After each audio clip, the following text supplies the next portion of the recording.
pedir a licença para vocês, eu trouxe vários textos e eu vou comentar alguma coisa, mas eu gostaria que vocês me permitissem ler os textos, e é aquilo que eu falava num primeiro momento.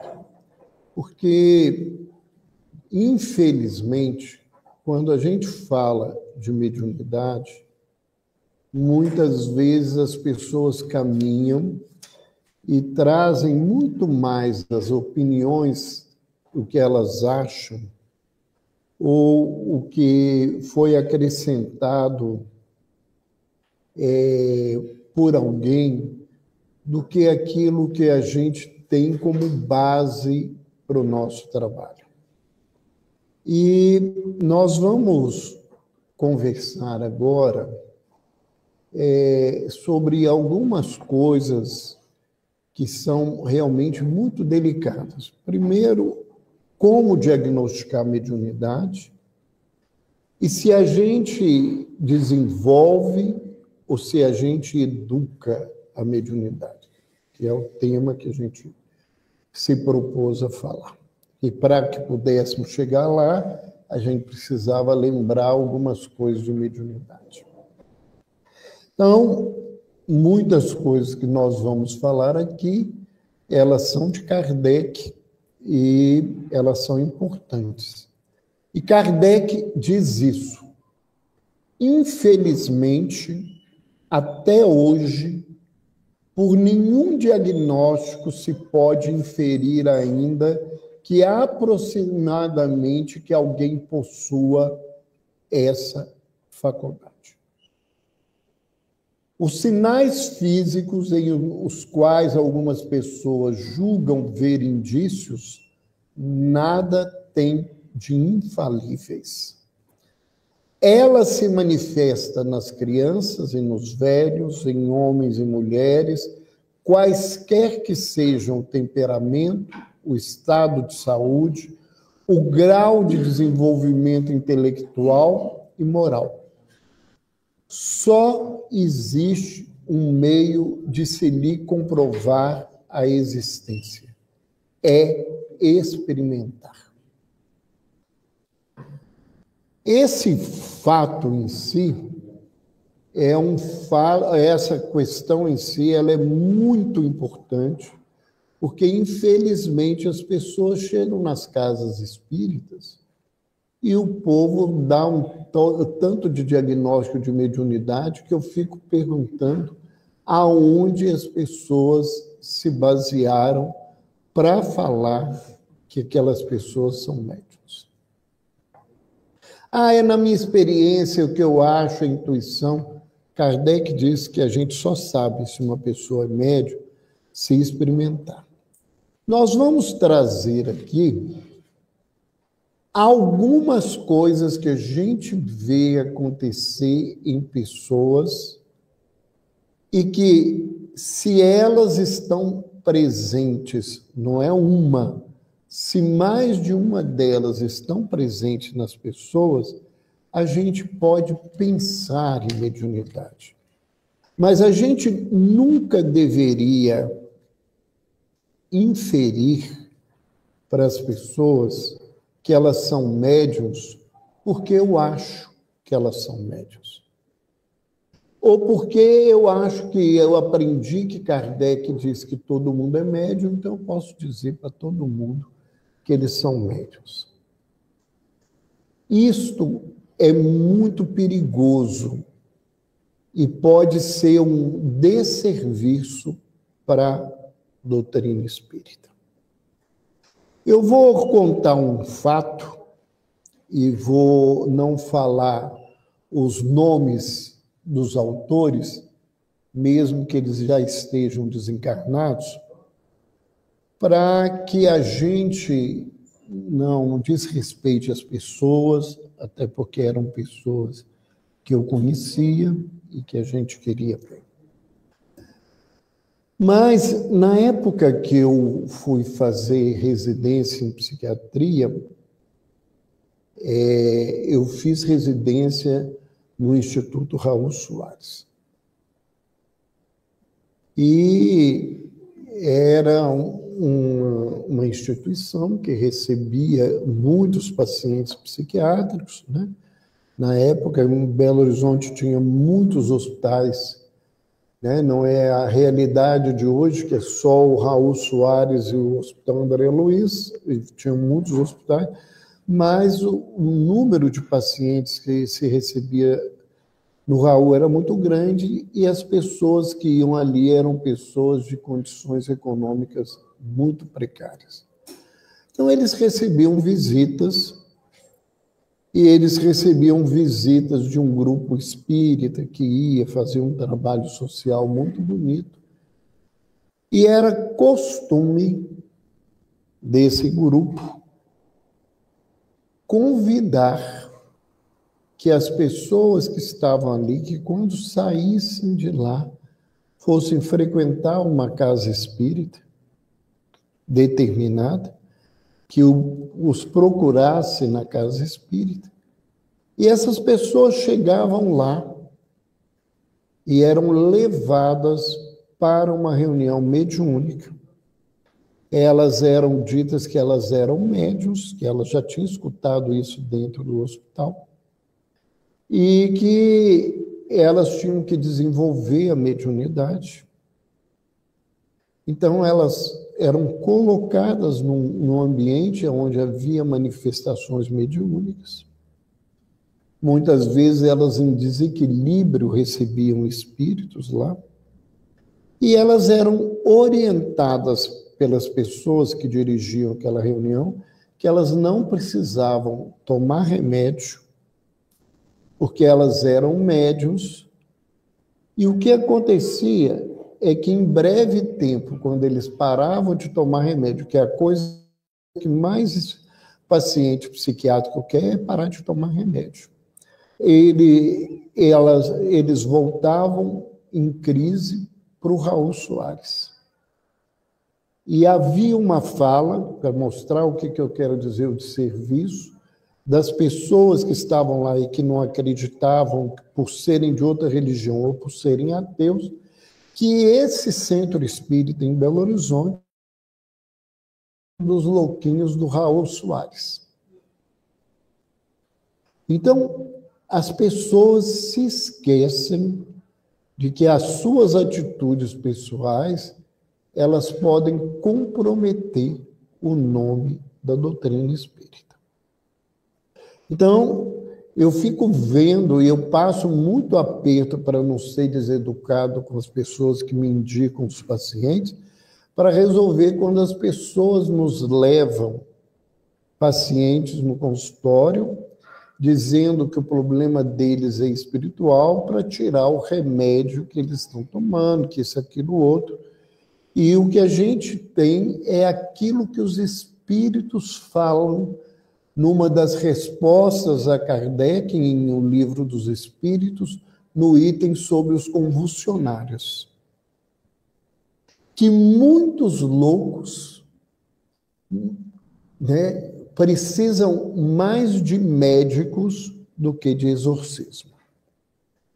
Muitas pessoas que a gente acha que é médium, elas, na verdade, são doentes psiquiátricos, e mesmo que elas tenham mediunidade, a última coisa que elas deviam fazer era desenvolver a mediunidade, porque isso não ajuda o aparelho psíquico delas. Então, é muito atrevimento de muita gente fazer esse diagnóstico. Então, no hospital, a gente tem um trabalho e tem uma norma, né, que os médicos, os profissionais que trabalham no hospital, respeitam a terapêutica espírita e o trabalho dos voluntários espíritas no hospital.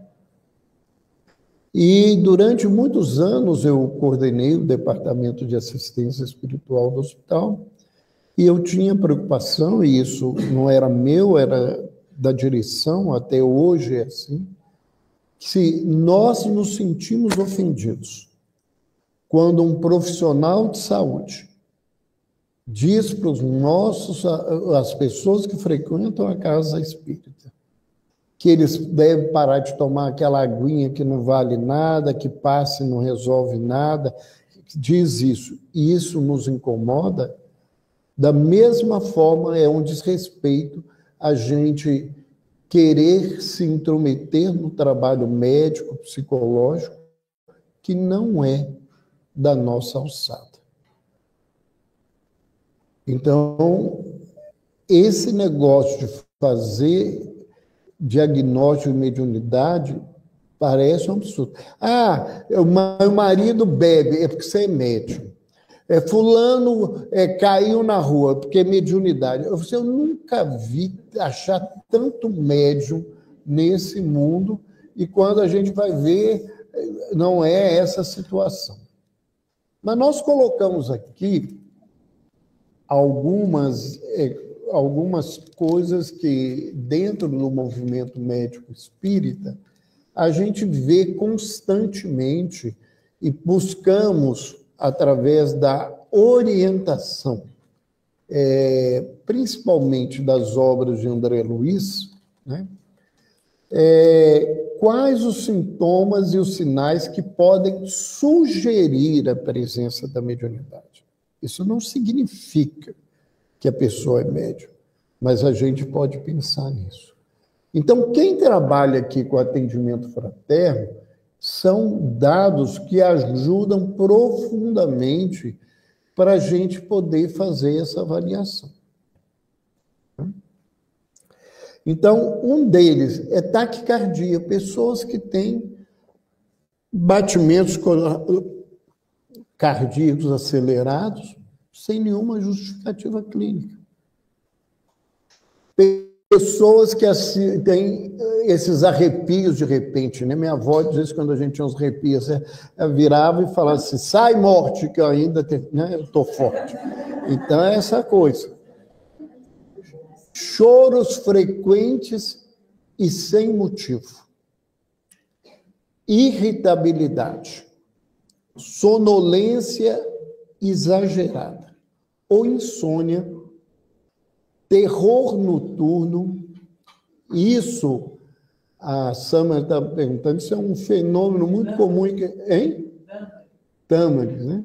É um fenômeno muito comum, né, em criança, terror noturno, essas crianças que têm indícios de mediunidade, dores crônicas sem respostas efetivas aos tratamentos, crises de pânico sem nenhuma causa específica.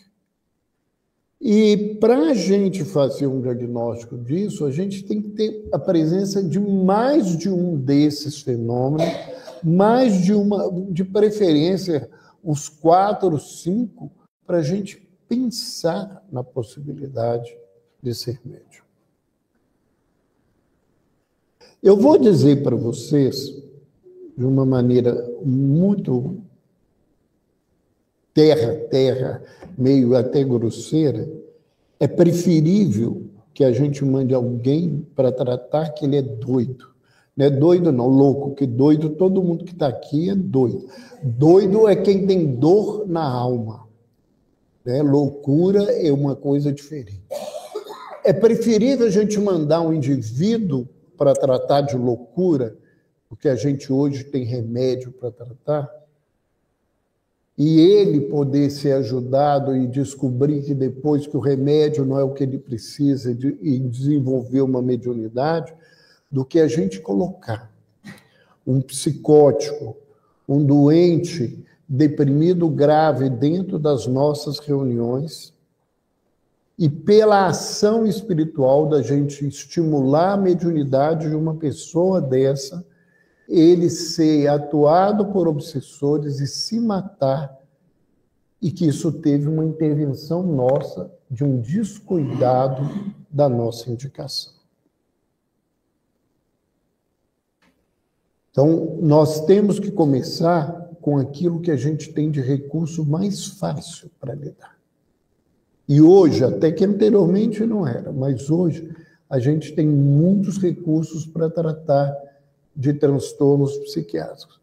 E, às vezes, a gente tem muita dificuldade de tratar de uma pessoa obsediada, Até porque os obsessores vão fazendo todo um jogada para que elas não recebam um tratamento adequado, elas não estejam num lugar adequado, e elas aí acabam em situações bastante complicadas.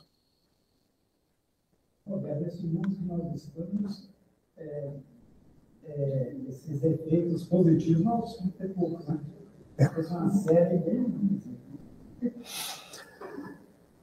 Desenvolvimento de mediunidade, né? A gente tem que desenvolver ou tem que educar? Kardec, né, e eu vou trazer isso aqui, ele fala da importância do desenvolvimento da mediunidade. O que é desenvolver a mediunidade?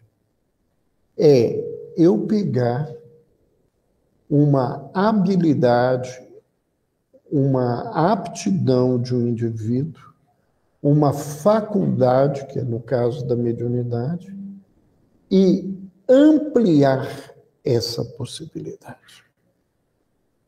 Levar com que essa pessoa tenha recursos para colocar essa mediunidade em prática.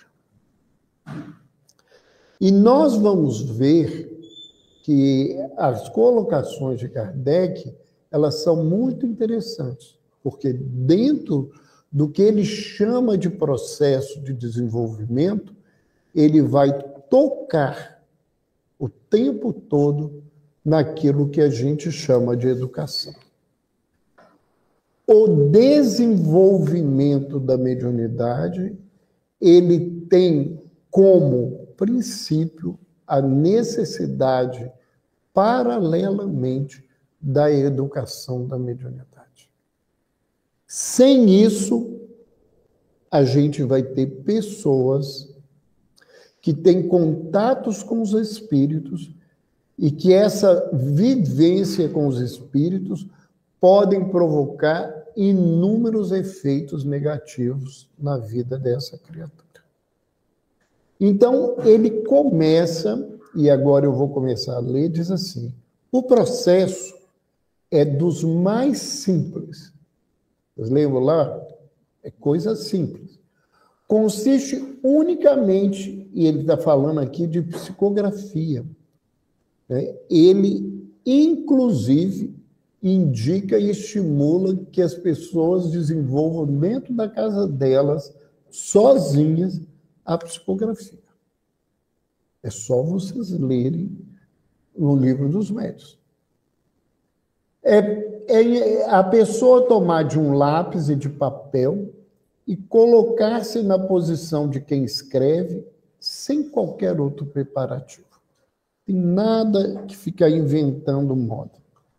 Entretanto, para que alcance bom êxito, se fazem, muitas recomendações se fazem indispensáveis. Então, ele diz que você não precisa fazer preparativo, e o que ele quer dizer de preparativo é rituais. Você não precisa de ritual, mas você tem pré-requisitos necessários para desenvolver a mediunidade. Recomendamos se evite tudo o que possa embaraçar o movimento da mão.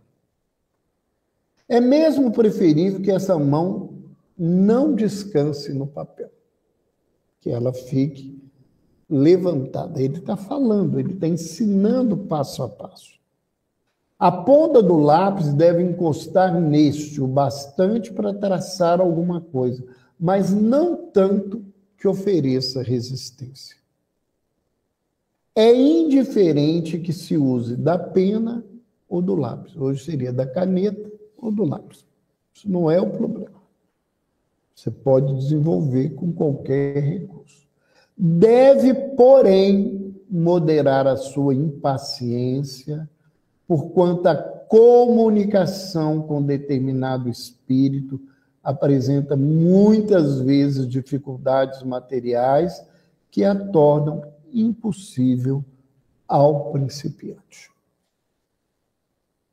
Ele continua dizendo: Antes, pois, de pensar em obter comunicações de tal ou tal espírito, importa que o aspirante leve a efeito o desenvolvimento da sua faculdade, para o que deve fazer um apelo geral e dirigir-se principalmente ao seu anjo guardião. Ou seja, antes de se preocupar em receber mensagens bem postadas, com alguma assinatura, alguma coisa, a primeira coisa que o médium precisa é se colocar à disposição. Aqui o exemplo é da psicografia.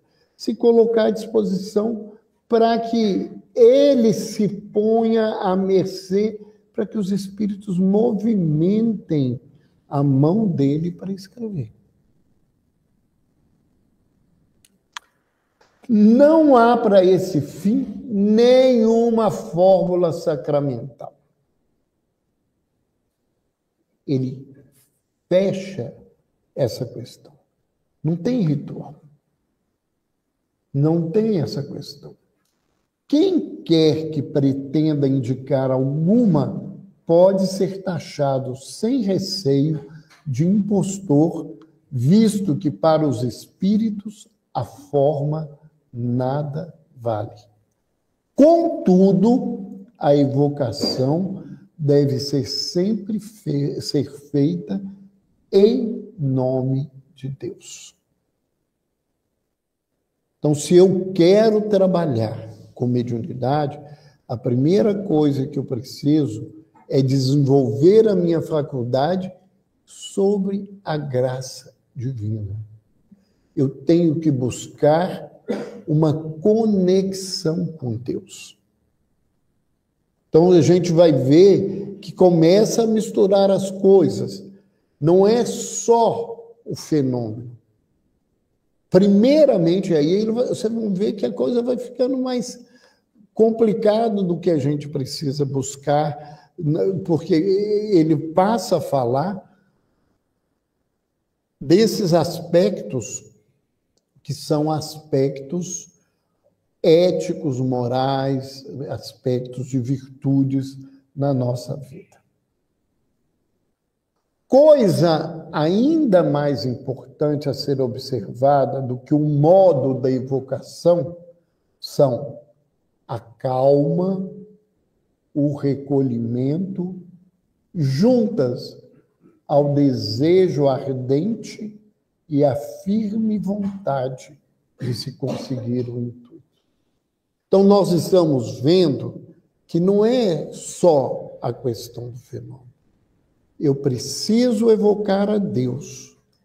E, para isso, eu tenho que ter calma, eu tenho que me recolher, eu tenho que ter vontade, que é desejo ardente, e vontade de conseguir o que eu vou fazer.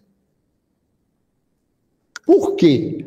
Porque se eu ficar naquela história assim, vai acontecer, não vai acontecer, eu mesmo estou dificultando as coisas. Ou eu estou buscando desenvolver a mediunidade, ou eu não vou trabalhar com a mediunidade. E a partir do momento, e aqui eu não estou propondo que a gente faça sozinho, mas a partir do momento que eu estou trabalhando para desenvolver essa mediunidade, eu tenho que me entregar a Deus. Todas as vezes que eu começo a ficar questionando se é ou não é, quem tem que questionar se é ou não é, se está bom, se precisa mudar, é quem está trabalhando do meu lado, me orientando, me auxiliando. A gente se entrega ao trabalho. O que é se entregar ao trabalho? É deixar que o trabalho aconteça de qualquer jeito? Não. É saber que tem uma orientação espiritual e se eu estou me entregando a ela, ela vai acontecer da maneira que precisa. Como é que acontece com cada um? É individual. Muitas vezes as pessoas me perguntam, né? Eu não vou colocar o plural, o individual, assim, como é que você trabalha a psicografia? Eu falo assim, olha, eu trabalho a psicografia do jeito que eu aprendi a trabalhar a psicografia. Primeiro que eu brinco que eu tomei um golpe, né? Fizeram um 171 comigo, né? Eu não trabalhava, não tinha trabalho nenhum mediúnico de psicografia, e um dia um espírito na reunião que a gente participava me chamou e chamou a Alcione, que é uma outra médium, uma psicóloga que algumas pessoas aqui podem conhecer, e pediu que a gente treinasse para psicografar. Foi isso que eles falaram com a gente. E como é que era para fazer isso, né? Eu não sei quem perguntou, deve ter sido o Jaider, ele que dirigia ainda as reuniões. Aí os espíritos, cada um na casa deles, eles vão estar no mesmo horário, na casa deles, quietinho, vão orar, e pega o papel e escreve, deixa o que vier, não se preocupa. Só tem uma coisa, um e o outro não vão comentar nada com ninguém do que receberam. Tá. Eu olhava aqui, eu lembrei do trabalho do Chico, não porque eu acho que assim, um dia desses eles vão mandar rasgar tudo e jogar fora. Porque tinha texto que começava com 3 pontos, texto que terminava com 3 pontos, tinha uns textos que não parecia que tinha sentido, aquela coisa toda, mas eu guardei um tempo. Depois de um tempo, um dia, esse espírito voltou na reunião e falou assim: agora eu quero que os médiuns reúnam os textos do livro. Isso aqui é texto de livro. A Alcione olhou para mim, ela falou assim que ela pessoa é tão doido que o que eu recebi não tem sentido, que ela também pensava desse jeito. E aquele material virou o primeiro livro da Associação Médico Espírita de Minas Gerais, que se chama O Homem Sadio, Uma Nova Visão. Então, eu aprendi aquilo. O que acontecia comigo? Vinha uma frase, e aquela frase parecia um pensamento intrusivo, eu ficava com aquela frase na cabeça, depois que eu escrevia aquela frase, o resto escrevia, eu nem sabia o que estava escrevendo ali. O resto ficava naquele lugar. E é assim que eu aprendi. Então, mas isso é o meu treinamento. O que eu estou levantando é que a gente tem que entender isso, né? Que a gente tem que ter calma, recolhimento, e a gente tem que se entregar. Mandaram fazer, eu fui fazer e caminhei para esse lugar.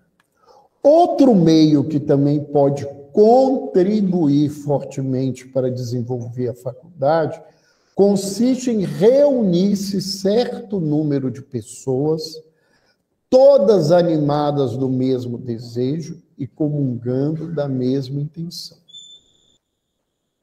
Feito isso, todas simultaneamente, guardando absoluto silêncio e num recolhimento religioso, tentem escrever, apelando cada uma para o seu anjo da guarda ou para qualquer espírito simpático. Continuando. Um meio que muito frequentemente dá bom resultado consiste em empregar-se como auxiliar de ocasião um bom médium escrevente, maleável, já formado, pondo ele a mão ou os dedos sobre a mão do que deseja escrever, raro é que este último não o faça imediatamente. É uma técnica trazida por Kardec, por orientação dos espíritos. Compreende-se o que em tal circunstância se passa. A mão que segura o lápis se torna, de certo modo, um apêndice da mão do médium, como seria uma cesta ou uma prancheta. Isto, porém, não impede que esse exercício seja muito útil, quando é possível empregá-lo, visto que, repetido a miúde e regularmente, ajuda a vencer o obstáculo material e provoca o desenvolvimento da faculdade. Algumas vezes, basta mesmo que o médium magnetize com essa intenção. E idêntico efeito pode também produzir-se sem nenhum contato, apenas com a vontade auxiliar desse médium que já tem mais experiência. Então, ele está trazendo para a gente vários recursos que a gente pode se usar. O que Kardec traz sobre formação dos médiuns?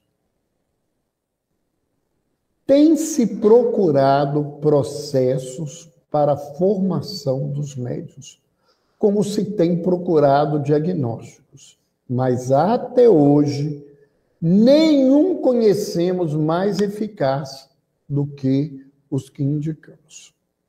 E o que ele indica é da experiência, é do trabalho, né? Que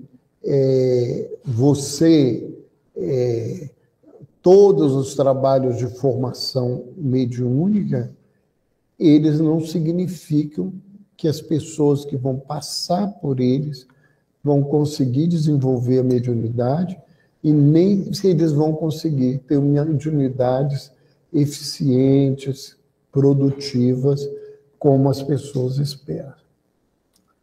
Na persuasão de ser uma resistência de ordem toda material, o obstáculo que encontra o desenvolvimento da faculdade, algumas pessoas pretendem vencê-la por meio de uma espécie de ginástica quase deslocadora do braço e da cabeça.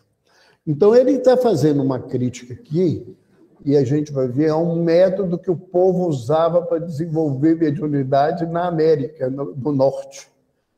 E ele disse que aquilo lá era perigoso, era deslocar o pescoço, deslocar o braço e não resolver nada. Que ele nem ia falar para que as pessoas, como é que era, para não incentivar os outros a buscar.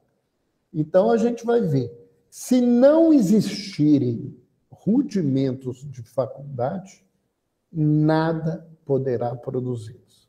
Nem mesmo a eletrização, que é o fenômeno que ele propôs antes, que já foi empregada, sem êxito, com o mesmo objetivo. Então, não adianta querer desenvolver mediunidade em quem não tem mediunidade ostensiva. Não resolve. Você tem que ter um rudimento de mediunidade. Você tem que ter algo que leve você a trabalhar nesse processo e nesse contexto. Quais são os requisitos para ser médium?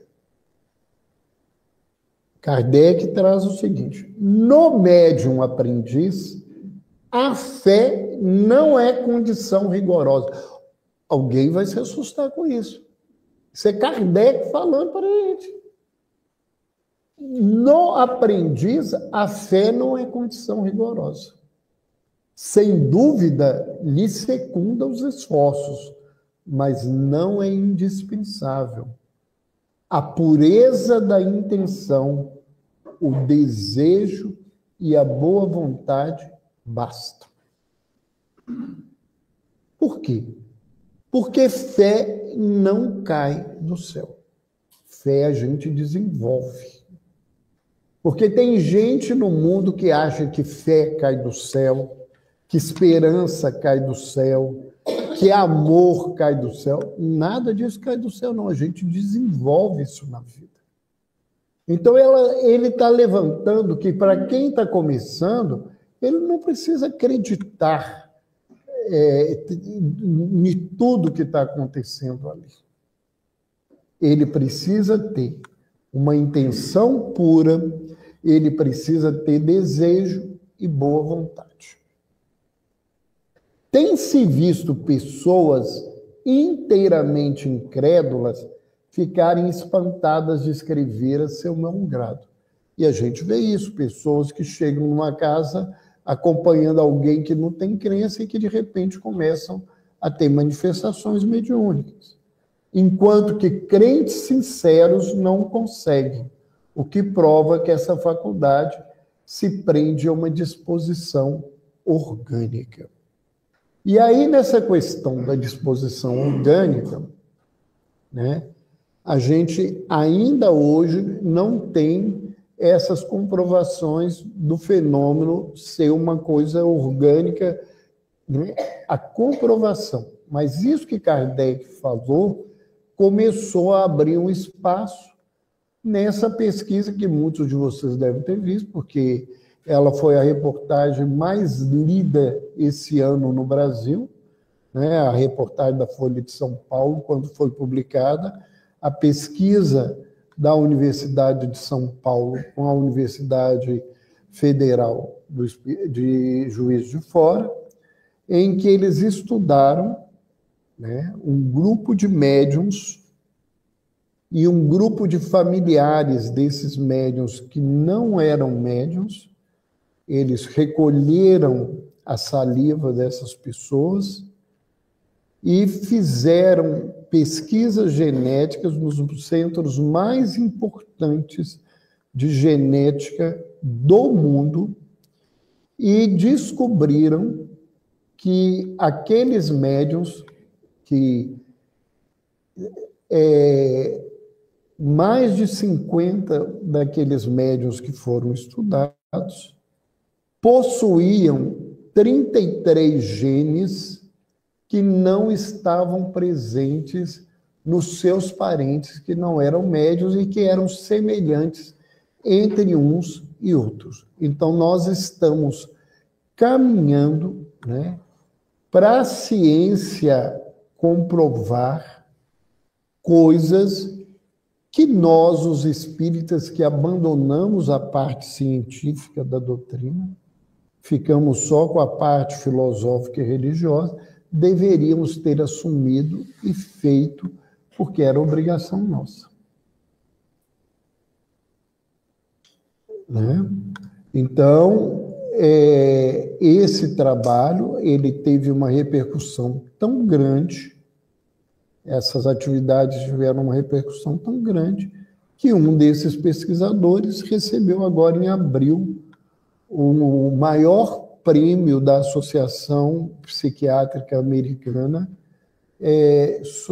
voltado para a saúde e espiritualidade, pela repercussão dos trabalhos que ele levanta dentro de toda essa perspectiva. Né? Embora esse pesquisador seja espírita, muitas vezes no trabalho dele de pesquisa, ele enfrentou, e eu não estou dizendo por acaso, eu conheço a história, eu acompanho o trabalho dele, colaboro com o que eu posso no trabalho dele. Ele encontrou o movimento espírita indo contra as pesquisas dele e dificultando o trabalho que eles faziam para provarem as questões da mediunidade. Então, é uma coisa bastante complexa. Mas esse trabalho está mostrando para a gente que mediunidade é orgânica. Você traz essa herança dentro de você. Eles agora vão aumentar, estão tentando replicar em outros lugares, em outras situações, para comprovarem todo esse processo.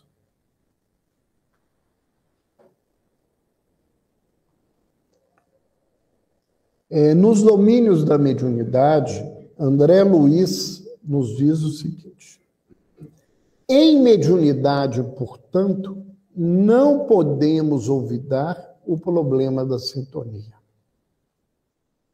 Então, coisa mais importante é sintonia. Atraímos os espíritos que se afinam conosco, tanto como somos por eles atraídos. E se é verdade que cada um de nós somente pode dar conforme o que tem, é indiscutível que cada um recebe de acordo com aquilo que dá. É uma fala de Aulus.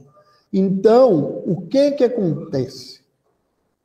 O fenômeno mediúnico é um fenômeno simples, de sintonia. Se eu não me aprimoro na fé, no recolhimento, na paciência, O que eu vou levar para uma reunião dessa? É a minha impaciência, a minha falta de fé, minha indisciplina, um monte de coisa. Como é que eu vou trabalhar do jeito que eu preciso?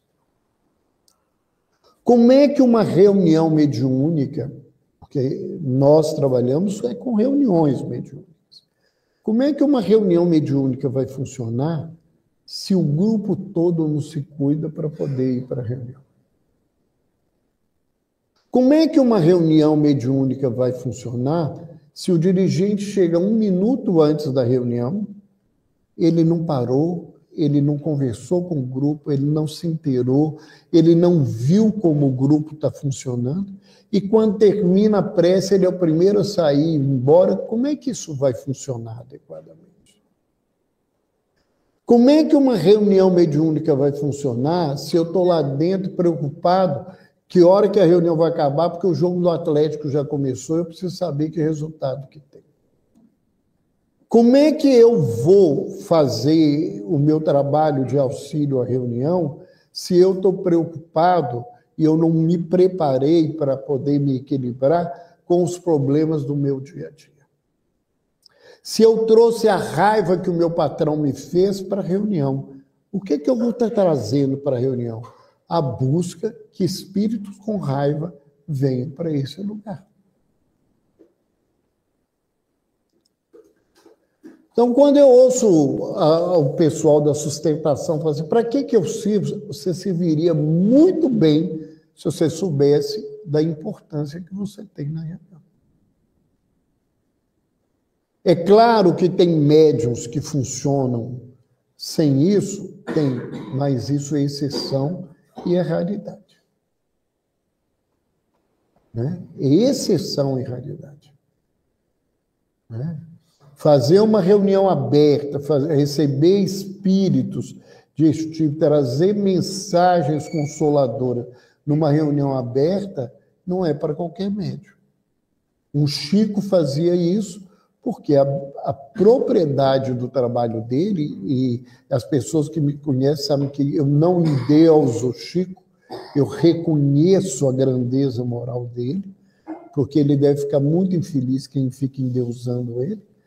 A grandeza moral dele permitia ele isso. Mas a maioria dos médiuns não tem competência nenhuma para fazer uma coisa dessa.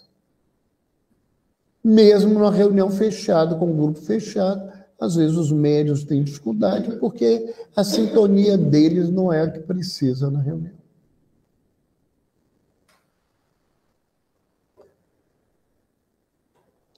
Então, nós vamos colocar aqui algumas coisas que o Espírito Carlos nos fala, dos textos dele sobre mediunidade. Ele diz que o trabalho de assistência aos sofredores deverá ser sempre uma revivência da última Páscoa.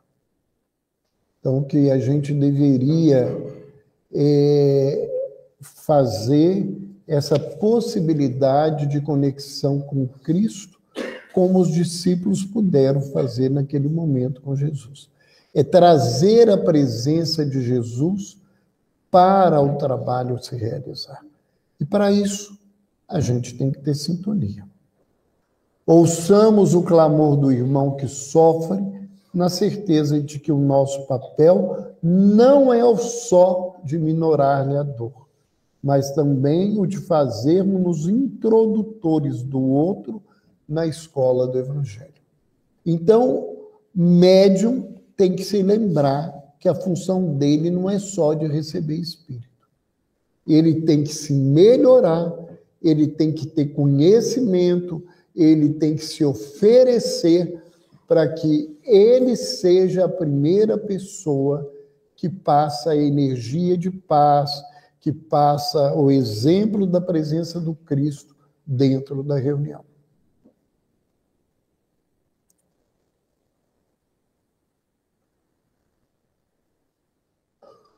Um fator primordial na tarefa mediúnica é a prudência. E ele chama de prudência, zelo, segurança e atenção. Então, ele diz que o médium precisa disso. ele precisa zelar pelo que ele faz, ele tem que estruturar-se para estar seguro do que ele está fazendo e estar atento ao que está acontecendo. Muitas vezes, os fenômenos de mistificação, a presença dos espíritos que perturbam a reunião, se deve à imprudência dos médiuns dentro do trabalho que devem realizar. Perguntamos, para que serve o conhecimento de nomes e títulos dos que se acercam de nós, se não aproveitamos com a competência aquilo que eles nos trazem? Porque é uma preocupação que o povo tem. Que espírito que escreveu isso? Quem é esse espírito? Né? E a gente fica preocupado com nome, com título. Será que a gente lê porque Emmanuel, com a propriedade que a gente precisava ler? O que ele está dizendo? A obra, né, a coleção Fonte Viva, Pão Nosso, Vinha de Luz, a única função daqueles livros é bater na gente. Será que a gente apanha adequadamente o que precisaria? Da gente ler e ler que é para a gente, porque a gente lê e fala assim, se o Marival tivesse aqui, era bom para ele, né? Que a gente é ótimo para ver o que precisa para os outros. Aquilo ali é para mim, do meu lugar, para a situação onde eu estou. Né? Para que serve isso? A gente tem muita essa preocupação, quem vem ou não vem. Quando eu comecei a trabalhar dentro do Espiritismo, né, que eu comecei mediunicamente antes de me tornar espírita, eu ouvi uma história que eu nunca mais esqueci, de um companheiro também que já desencarnou, contando que numa casa espírita, no momento em que as reuniões mediúnicas, a maioria eram abertas, aqui em Belo Horizonte, uma pessoa que frequentava a casa, a reunião, convidou uma mãe de santo para participar da reunião. Eles chegaram cedo para a reunião e realmente ele foi inadequado, mas ele fez. Ela, como era uma médium que tinha desenvolvimento, ele sentou a médium à mesa da reunião. Quando o dirigente chegou, o dirigente se sentiu que seria deseducado, deselegante, pedir ela para sair da mesa. E deixou que ela ficasse à mesa. Então, quando começou, fez a leitura, fez a prece, que eles abaixaram a luz e começou a médium, que era uma médium desenvolvida, imediatamente começou, mãos em fila, louvado seja Nosso Senhor, e recebeu uma preta velha. E começou, e ele ficou incomodado, preta velha, numa reunião aqui, espírita, essa coisa toda. E ele fez tudo para afastar, para acabar rápido aquela manifestação, e ela foi embora. A reunião continuou, alguns médiums, e de repente a médium novamente teve uma manifestação. E dessa vez ela recebeu um espírito que falava fluentemente o francês. E o dirigente da reunião falava francês fluentemente. E quando esse espírito começou a falar, ele se encantou e começou a conversar com ela, esqueceu da hora, com a reunião acabando, e quando ele viu que ele estava atrasado, alguém entrou com ele, virou para o espírito falando com ele em francês, falou com ela: olha, minha irmã, foi uma alegria a gente receber na casa, quando você quiser voltar, você volta. Quando ele acabou de falar assim, ela disse: não me desenfeite. Se vós não quis me receber como preta velha, eu não volto aqui falando francês nunca mais. Então, a gente tem que ter o cuidado, porque não é título, não é essas coisas que fazem as coisas. não é o nome, né? E a gente realmente não aproveita. Mediunidade não exercitada é como porta fechada. Faz de si própria inútil. Porta só serve se abre e fecha. Porta só fechada para que serve? Para nada, né? Tornando-se entrave não só em seu funcionamento, mas principalmente para o seu portador. Quem é médium tem que trabalhar. E o que acontece, né? Como que acontece a comunicação mediúnica? Então, aqui tem uma luz. Aonde que eu arrumo a luzinha vermelha aqui?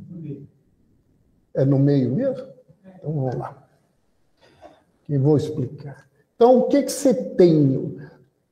Tudo que chama comunicação tem três coisas: órgão emissor, órgão receptor e meio ambiente, que a gente chama, em teoria da comunicação, de ruído.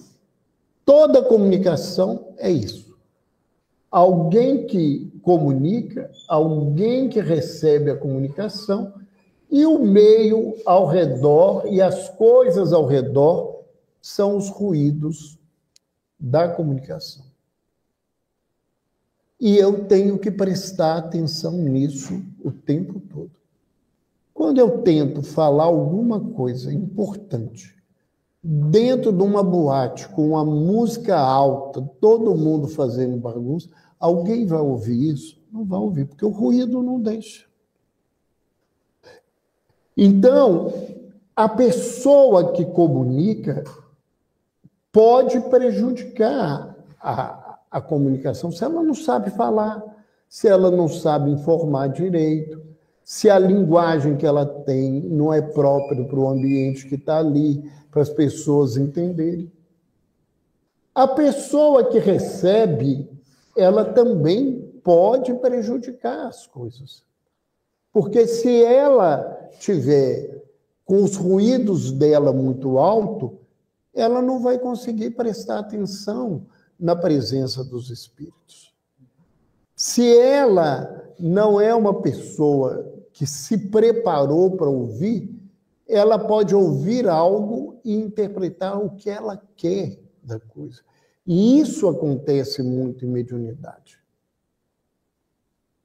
A gente vê que os espíritos tentam trazer uma informação e os médiuns traduzem a informação do jeito que eles querem. E, às vezes, o que eles querem não é o que os espíritos traziam para a gente. Né? Porque não basta o que o outro diz. Né? Às vezes, é muito mais difícil, né, ouvir. Né? O Rubem Alves diz que o povo tem preocupação de cursos de, né, oratória, que devia ter preocupação de cursos de escutatória, porque a gente não escuta as coisas. Né? E há um texto de um autor que agora eu me esqueci o nome, que se chama O Difícil Facilitário do Verbo Ouvir. Porque a gente, às vezes, não são os espíritos que não trazem a orientação adequada. São os médiuns que não se preparam para trabalhar adequadamente. Né? E, muitas vezes, é o ambiente da reunião, o grupo da reunião, que está adoecido naquele momento e que não permite que as comunicações sejam mais adequadas, mais efetivas. E é por isso que a gente tem grandes problemas. Então, a inabilidade para a comunicação, né, esse é um problema do comunicante.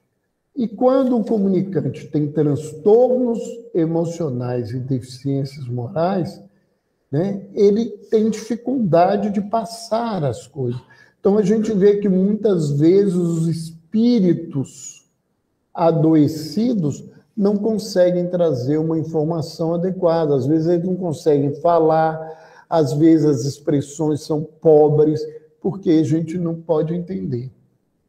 Quando a gente fala de médium, em vez da inabilidade, nós temos a questão do animismo. Mas aqui é importante a gente lembrar que animismo não é defeito e que animismo não tem nada de errado. Todos os médiuns são anímicos, porque todos os médiuns têm que se usar do recurso que ele tem para trazer um fenômeno. Se o espírito que chega na reunião, ele fala grego, e o médium não tem nenhuma linguagem, conhecimento do grego, ele não vai conseguir fazer nenhuma situação. Por quê? Porque ele precisa da bagagem dele para ajudar. Então, uma coisa importante é médium estudar, melhorar o nível de cultura, conhecer a doutrina, ter uma linguagem mais rica, entender de mediunidade, fazer todas essas coisas, para ele ter recurso de trazer as coisas com maior propriedade. Porque o médium, ele só pode usar do seu cérebro e da sua capacidade para trazer o fenômeno mediúnico para cá. Ele não acontece magicamente. Magicamente. Se você não tem a linguagem, você vai precisar de uma ajuda muito grande. Aqui, quem já estudou a biografia do Chico, se lembra que quando o Chico foi receber Parnaso de Além Túmulo, que é um livro difícil para se ler, porque são poetas muito clássicos, com um linguajar muito claro, os espíritos ficavam repetindo o dia inteiro para ele trabalhando, para ele guardar e falar. E como ele não tinha aquele conhecimento, que ele era difícil, alguns deles queriam desistir, que não ia falar, porque não ia entender, não ia ajudar. Ou seja, ele não tinha bagagem, então eles tinham que dar a bagagem para ele. Muitas vezes o Chico era retirado do corpo para ver as imagens, para ele conseguir colocar no papel aquilo que Emmanuel precisava. Porque ele, na simplicidade dessa encarnação, muitas vezes poderia não conseguir. É claro que com tanto contato com espíritos, com tanta capacidade, ele, no corpo físico, foi conseguindo um conhecimento, mesmo na simplicidade de como ele fazia. Mas ele precisou disso. O que acontece é que a gente muitas vezes coloca o animismo da gente tão intensamente que a gente atrapalha o fenômeno mediúnico. O Carlos diz que existe uma coisa muito marcante nos médiuns que ele chama de histeria mediúnica, que às vezes o espírito chega na reunião e fala assim, ele está sofrido, sentindo dor, aquela coisa, é isso que ele sente. O espírito, o médium percebe que o outro está com dor, o outro está lá assim, estou sofrendo com muita dor no corpo. Aí o médium, na sua histeria mediúnica, quando ele começa a falar, ele diz, eu estou morrendo, eu estou sentindo. O caso assim, isso é dos médiuns, os espíritos não ficam gritando o tempo todo. Isso é falta de educação suas que vocês precisam aprender. Esse lugar que a gente tem que entender. O que eu ponho de colorido que é meu? E isso é perigoso.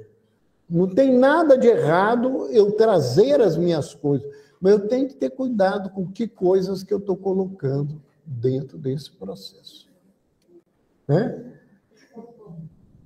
A questão dos transtornos emocionais e das deficiências morais, isso também causa problema. Um médium com deficiência intelectual, um médium psicótico. Por isso que eu falava, como é que você coloca uma pessoa dessa para trabalhar? Ela já tem as dificuldades dela. E ela vai atrapalhar. O fenômeno mediúnico ele tem que funcionar de maneira adequada. Então, nós vamos ficar por aqui para abrir para as perguntas. Sim. E, né, a gente, para esclarecer alguma coisa, vamos parar por aqui, que é muita coisa. Já acho que eu já falei demais na cabeça de todo mundo. Falou muito bem. Alguém quer participar? Jader, por favor, faça a pergunta. Vamos lá, exatamente esse último tempo. Você quer falar comigo? Você tem referência? Ladies first.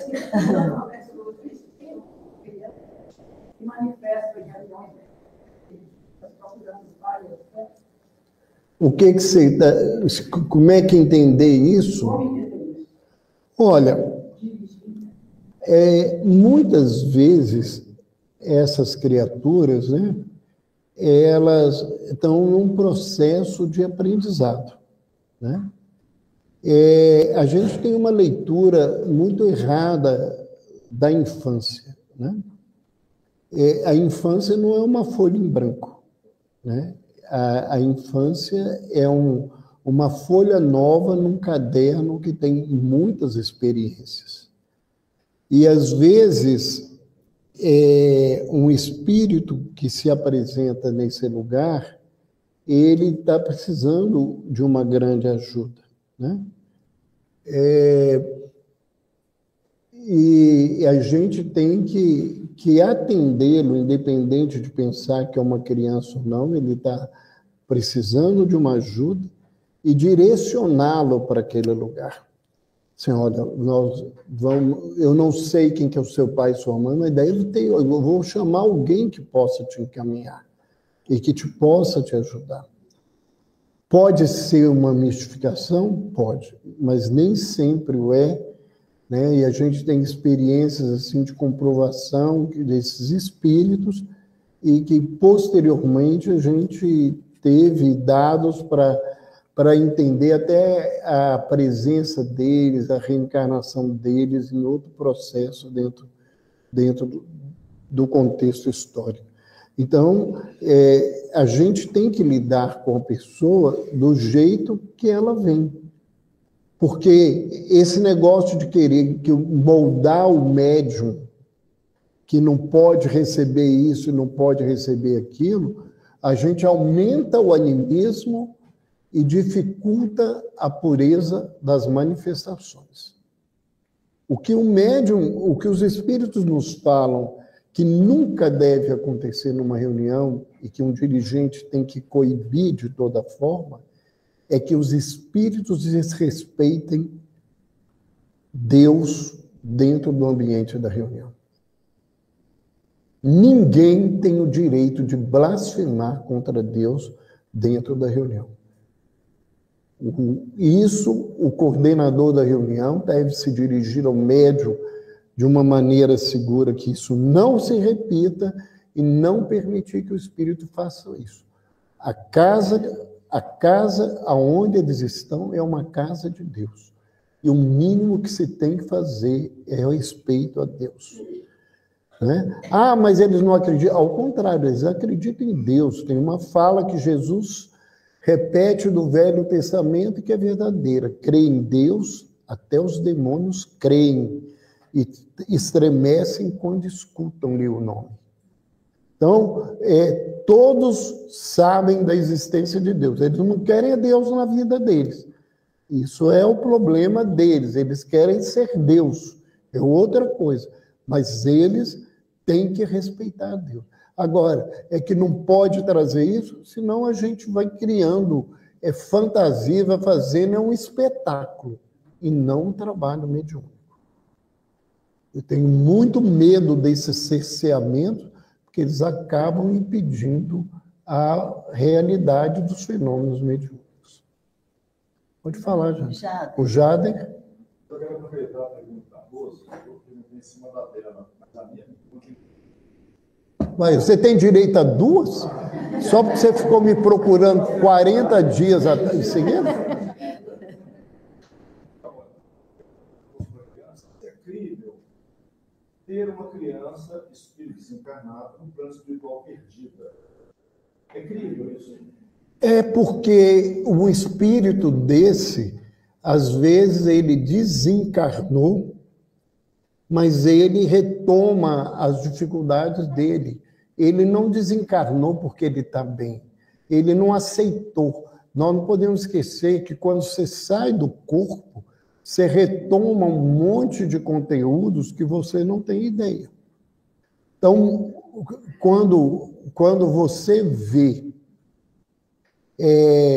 espíritos com conhecimento igual no livro Voltei, né, que o Frederico Figner mostra quanto que ele foi obsediado e lá de fora.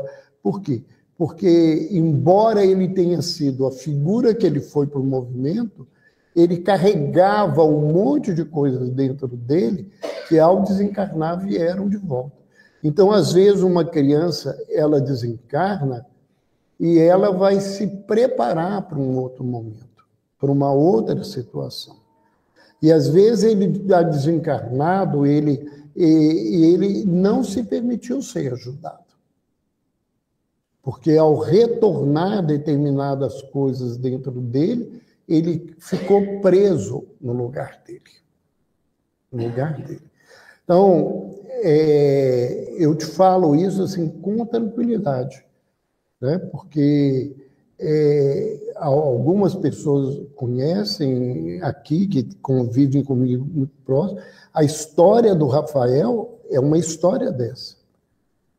Nós conhecemos o Rafael, hoje ele sabe da história, né? Então, que isso virar público não incomoda ele hoje. Ele foi aprender isso depois que já era doutor, depois que já era advogado, que nós contamos a história. O Rafael chegou numa reunião procurando a mãe e o quarto azul dele. Ele era autista. E ele foi atendido durante um tempo na reunião. E depois ele foi informado que ele ia reencarnar. E aí ele desapareceu da reunião. Ninguém sabia mais nada dele. Um tempo depois, um dia, quem atendia ele, orientava esse espírito, era a esposa do Jair.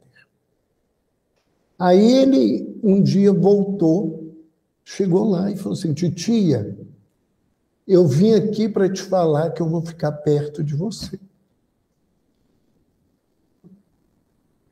E ela entendeu que ele iria ficar na reunião.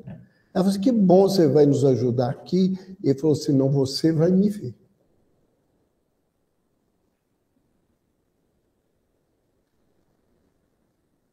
E depois Joana ficou grávida. Ela fala que ela tem mania de menino, né? Ela falou que está grávida. Eu disse: como é que você pode estar grávida? Acabou de ficar menstruada, vai gostar de menino lá longe, que isso aqui. Ela ficou brava ainda. E ele, na história da vida dele, durante vários anos, ele contava e falava de coisas que ele não sabia e que a gente tinha informações dentro da reunião. Porque quando foi perguntado, tinham 2 pessoas ligadas ao grupo que estavam grávidas, os espíritos falaram: não, ele vai nascer na casa do Roberto. Então, até a questão do quarto azul, que você sabe que ele é muito cruzeirense, você conhece a história, e quando fomos mudar de casa, né, ele virou para a mãe dele e falou assim: mamãe, eu posso escolher a cor do meu quarto? A mãe dele falou assim: pode. Ele falou assim: eu quero um quarto azul. Ela se assustou com os atleticanos da casa, que vai ter quarto azul, né? Ele é doente pelo Atlético até. E ele queria um quarto azul. Tem esse detalhe. Então, E eu já vi muitas crianças serem atendidas na reunião. Então, por quê? Porque é uma história do espírito, é uma necessidade que ele não se permitiu sair desse lugar. Ele não se permitiu sair desse lugar. A gente sai do corpo e vem os podres da gente, porque se a gente não se melhorou, se fez só carinha de bom, vai fazer igual o fígado. Cadê sua luz, né? De onde você tem a coisa, isso, aquilo, outro. Porque você fez muito para o mundo, não fez para você, não se transformou. Sua outra pergunta? A questão do lirismo. Talvez seja uma das coisas que mais me dá nó na minha cabeça na atividade de Jung. Qual deve ser a postura do dirigente, do dialogante, do dirigente, e do próprio médium? Olha... Eu sei que você falou que o animismo não é um erro, todos nós somos amigos, mas tem situações em que, na literatura, a gente já viu, até na própria experiência, que ele percebe que tem muito mais do médium do que propriamente o espírito. E olha que não tem um espírito desencarnado, mas é o espírito, é a consciência do médium, é o psiquismo dele que fala. Isso se repete. Então, a dúvida é, qual deve ser a postura de quem dirige e qual é a postura do médium? Então, a postura tanto do médium, gente, é de aprender a identificar isso. Qual que é o desafio? Primeiro, é o médium se propor ao autoconhecimento. Eu me permitir ser questionado naquilo que eu faço. Porque a vaidade dos médiuns, e a maioria dos médiuns são extremamente vaidosos, eu costumo dizer que você vai para a mediunidade é por vaidade.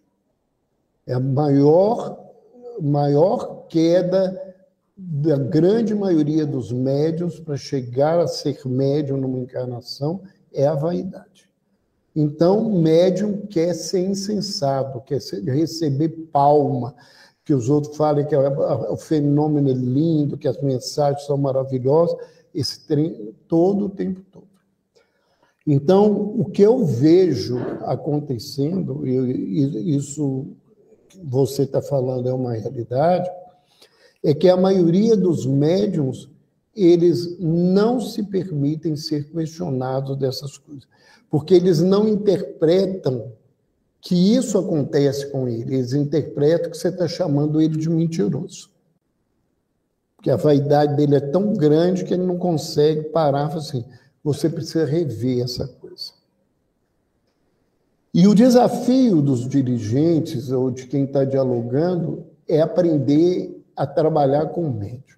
Você não trabalha com o médium em reunião. Você vai conhecer o médium, você vai viver com ele, você vai entender as coisas dele, você vai saber as coisas dele, né? Eu tenho clara noção, muitas vezes depois que eu leio uma mensagem, de te falar que tem frases ali que são minhas. Eu não vi o que eu escrevi, mas que são minhas. São o jeito que eu falo, a maneira que eu falo, né?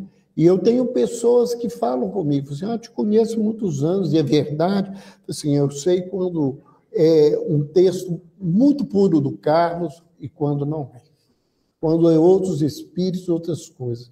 Então, eu acho que essa convivência e essa segurança de você poder falar assim, olha, fulano, toma cuidado, isso é seu, o que você trouxe aqui é disso que eu conheço, isso. Olha, você deve ter ficado com raiva de alguém hoje, porque a raiva não era do espírito, é o seu contexto. Mas, para isso, eu tenho que criar uma aura de acolhimento, eu tenho que conhecer, é o que eu falei. Como é que eu dirijo uma reunião Se eu chego lá com 1 minuto faltando, quando termina a reunião, eu vou embora. Eu tenho que chegar mais cedo. Marival, você passou bem? Naná, está tudo tranquilo? Como é que está a Regina? Como é que foi as coisas? O que aconteceu? Ô, Jade, está tudo bem na sua casa? Porque se eu não souber o que está acontecendo, eu também não vou conseguir identificar o que está errado na reunião, no sentido de que aquilo ali hoje é manifestação do grupo, não é manifestação dos espíritos. Então a gente precisa, isso é uma construção que não se faz na reunião.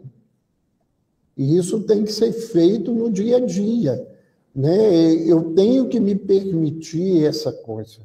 Né? E para que eu fale para um médium, eu tenho que ter autoridade. E a minha autoridade é no papel que eu cumpro, no cuidado que eu tenho com ele, no respeito que eu tenho com ele. Porque se eu falo e isso não existe, ele não vai ouvir. Ele vai ficar incomodado, ele vai sair do grupo, ele não vai ficar naquele lugar. Então, é uma atividade que precisa ser feita. Lá do fundo, primeiro. Eu quero, primeiramente, agradecer. Hoje foi quebrado um tabu que é necessário falar para... Deveria ser falado para todos os centros espíritas. Eu venho de uma casa espírita, eu trabalhei mais de 40 anos como médico. E, de repente, eu vim para cá. E vivo aqui no bairro. E eu fui trabalhar num centro espírita, que não vou dizer o nome, por questões, né? E lá eu tive um trato que me trouxe muita preocupação. Eu sou médium emocional. Eu sinto o que o espírito sente. E muitas vezes eu me afasto e vejo. Então eu choro. Não grito, como foi falado, mas eu choro e sinto as emoções que ele está sentindo.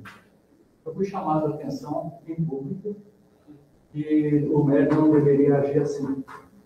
E tinha que ter disciplina.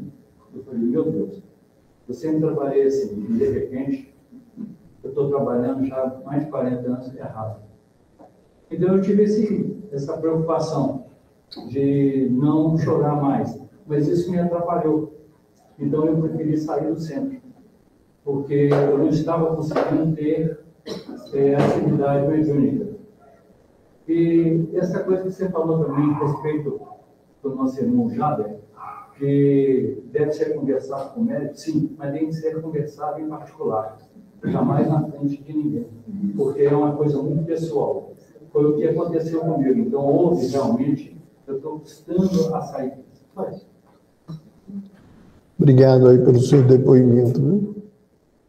A minha pergunta é, eu vim no seminário, caí de paraquedas no Teatro Maior, mas a pergunta é, o médico já teve manifestações, ele pode, ou se ele deseja desenvolver, ele tem que desenvolver, ou ele pode se educar no espiritismo e não desenvolver?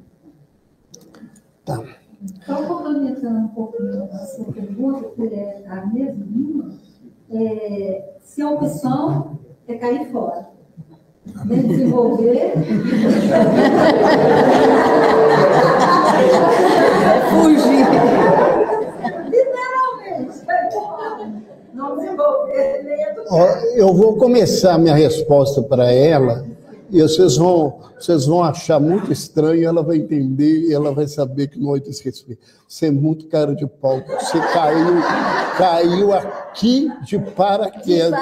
Você veio me ouvir aqui de paraquedas, né? Ó cara de pau sua, né?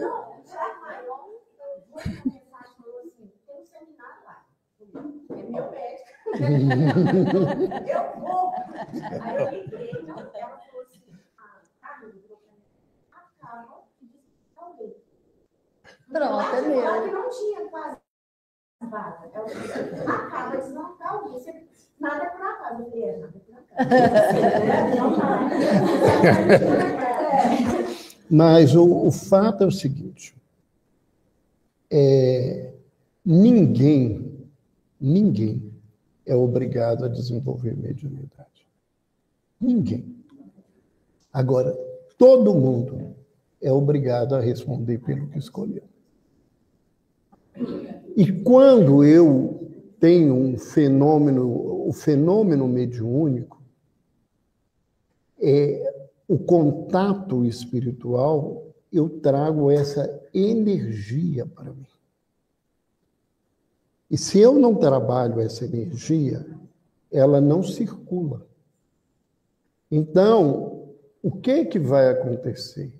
Ela vai ficar dentro de mim. E uma hora, quando a gente vai enchendo um determinado receptáculo, ele não cabe mais nada. Ou então vai sair ou vai rebentar, porque eu juntei tudo aquilo e não trabalhei. Então, trabalhar mediunicamente é uma escolha. Não trabalhar é uma escolha. Só que não existe uma coisa que a gente tem que aprender. Tudo na vida tem um preço. E eu tenho que responder por essa escolha. A mediunidade pode ser considerada, por exemplo, num passe. Num passe você sente várias sensações em cada pessoa.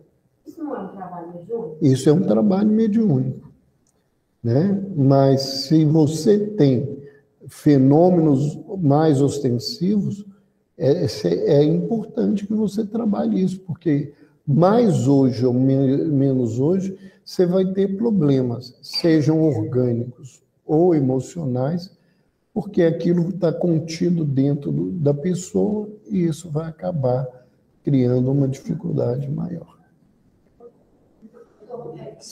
O povo resolveu fazer pergunta depois do tempo, né? Duas pessoas levantaram a mão e a gente vai finalizar, porque a gente precisa ter disciplina, certo? Combinado? Então, Patrícia, levanta a mão. A Patrícia primeiro.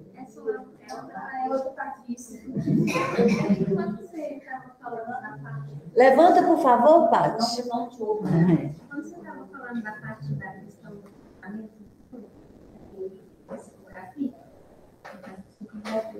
tem uma coisa que eu não consigo perceber, tipo, vocês precisam de fazer um silêncio interno, você disse que chega, tipo, um pensamento intrusivo, depois você vai escrevendo sem ver. Mas você não, a sua mente não acompanha em palavras o que você está escrevendo, e você persevera.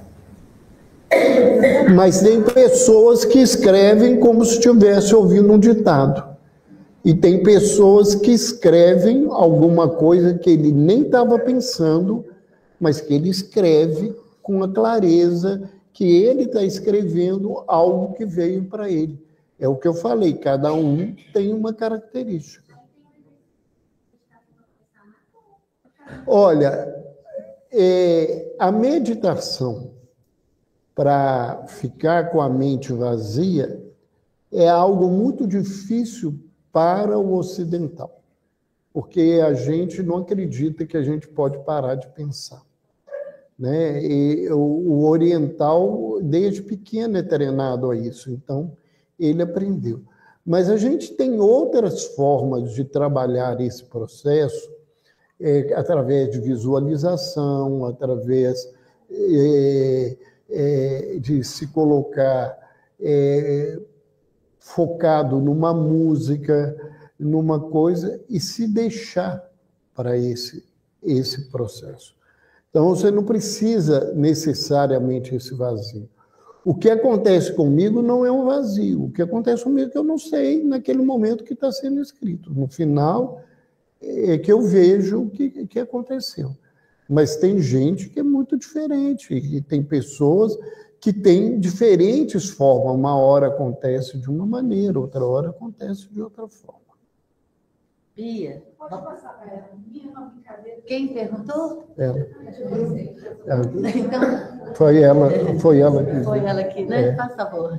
Voltando na questão do animismo, há uma questão de que, em algum momento, o médium está manifestando uma própria coisa dele.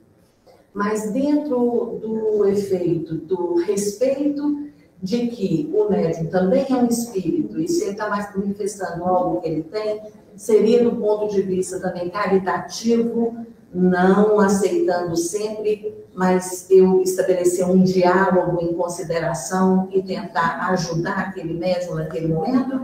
Então, mas durante a reunião mediúnica, se aquilo vem, eu tenho que trabalhar aquilo como se fosse uma manifestação espiritual. O que eu comentei a partir da pergunta do Jader é que depois da reunião, num grupo separado, eu posso sentar, e eu tenho que estar preparado também para poder trabalhar, eu posso sentar com a pessoa e dizer para ela, olha, aquilo que você trouxe hoje tem tudo a ver com as suas coisas. Então, eu acho que você tem que pensar se isso não foi uma forma que você conseguiu trazer as coisas. Eu espero que o que eu te trouxe durante a reunião te ajude, mas você precisa tomar mais cuidado, porque o que eu senti é que era você ali trazendo os seus problemas, as suas dificuldades. Agora, para que eu faça isso, é o que eu estou te dizendo. Eu tenho que ter uma relação de confiança e tenho que fazer isso em forma de respeito. Não pode ser uma maneira desrespeitosa com a pessoa. Eu já vi muita gente falando, e a gente não fala isso numa reunião. E isso é muito indelicado, né? A gente não tem que falar isso no público, a gente tem que conversar separado. Por isso que, para o trabalho mediúnico funcionar, a gente tem que conhecer a equipe que está trabalhando.